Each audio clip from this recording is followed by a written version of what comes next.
Alright, well, hello everybody, my name is Pedro Guzman, and welcome to my podcast. Well, today we'll be talking about my most influential person, and that is Marshall Mathers, also known as Eminem. Ever since I knew I wanted to do something within the music industry, Marshall has always been the most influential person that stood out to me the most. As a young man, it was his whole life story and success that struck me. His journey began in Michigan, Detroit, on October 17, 1972. He was born into a horrific life where kids at school would shove him in lockers and getting beat up every day to his breaking point, where death would like to meet him, and his mother, Deborah Nelson Mathers, having bipolar issues back at home while being under the influence. So you see, it was up to Eminem to be the caretaker of his house, and that meant working two jobs, one being a server at a restaurant and the other one being where else he could find on the streets to provide for his family. His uncle Ronnie was that person that introduced Marshall into the hip-hop culture, which Eminem would later be a big part of.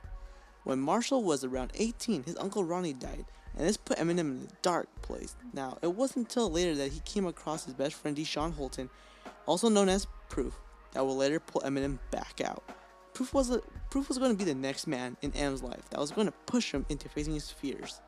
Now, you see, Proof and M had the same taste in hip-hop, and this is what led them to become friends in the first place. Thanks to Proof, Eminem had a chance to enter the rap contest that will lead him to the top. Now, even when Eminem lost his battles, he accepted failure and continued to push forward, including all the bumps and roads that tagged along. In his battles, he would make fun of himself before the other person had the chance to, and this made Eminem tougher as a person by pointing out his own flaws and then wanting to improve on his own craftsmanship. In 1997, Eminem finally made his way to the top and entered the Rap Olympics, which meant the world to him. Now, the winner would get $500 and a nice Rolex. Eminem needed this money to support his family. At the end of the battle, the MC declared Eminem as the loser. But little did he know, he had a special fan in the crowd waiting for him, and this man worked with Interscope Records. And they told him, the doctor wanted to meet with him. And this was Eminem's high point. The doctor was a man named Dre, a former group member from NWA, and a hit album, The Chronic. Now, when Dre pulled Eminem into his office, the doc was confused and he thought Eminem was going to be this black male, but actually it was this weird, goofy looking white male.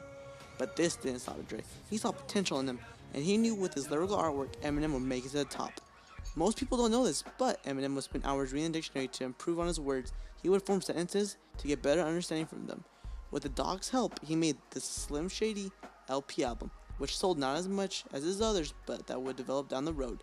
This is a great introduction to let people know who Eminem is, as well as his alter ego, Slim Shady. Slim was M's alter ego that he used to express how he felt, and when I mean express, oh boy, he went off. I mean, whether it be about murdering somebody or completely going crazy on someone else.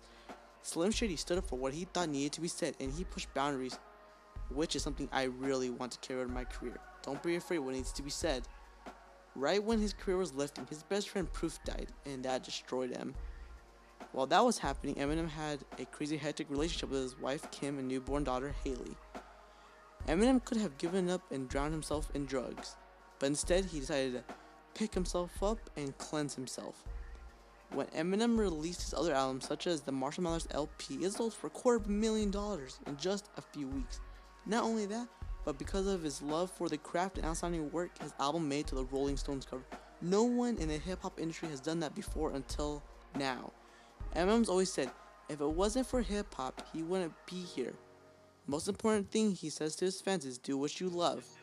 And that is completely what I'm aiming for.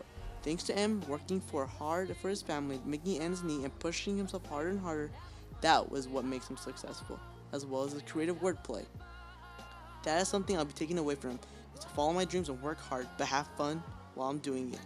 And don't be afraid to push boundaries and experiment with new creative ideas. Eminem never pretended to be someone that he wasn't. Even with all the hills and losses and struggles in his way, he found a way to better himself. And that is why I chose him to be my most influential person. He has done some remarkable things.